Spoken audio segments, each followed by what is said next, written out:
গভীর রাতে দরজা ভেঙে গৃহবধূকে ধর্ষণের অভিযোগ তৃণমূল নেতার আত্মীয়ের বিরুদ্ধে বসিরহাটে। উত্তর 24 পরগনার বসিরহাট মহকুমারে মিনাখা এলাকায় এক গৃহবধূর বাড়িতে একাই ঘুমোচ্ছিলেন। সেই সময় তার স্বামী কর্মসূত্রে বাইরে ছিলেন।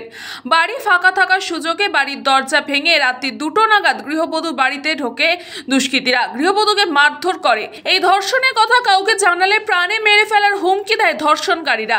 এই ঘটনার পরই অভিযুক্ত বাবুসোনা মীরকে এলাকার বাসিন্দারা ধরে পুলিশের হাতে তুলে দেয়। এই বাবুসোনা হারোয়া পঞ্চায়েত সমিতির মৎস্য কর্মাধ্যক্ষ তথা এলাকার দাপুটে তৃণমূল নেতা বাহার আলী মোল্লার আত্মীয়। অভিযুক্ত দাবি রবিউল বৈদ্য নামে এক ব্যক্তির বাড়ি থেকে ভেতরে ঢুকেই ধর্ষণ করা হয়েছে এবং তৃণমূল নেতার আত্মীয় বাবুসোনা মীর বাড়ির বাইরেই দাঁড়িয়ে পাহারা দিচ্ছিল। ঘটনার পর বাবুসোনা মীরকে পুলিশের হাতে তুলে দেওয়া হয়।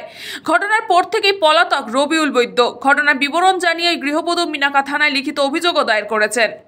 আজকে এসছে এখানে, আমার বোন একা বাড়ি ছিল, দুজন ঢুকে ধর্ষণ করেছে।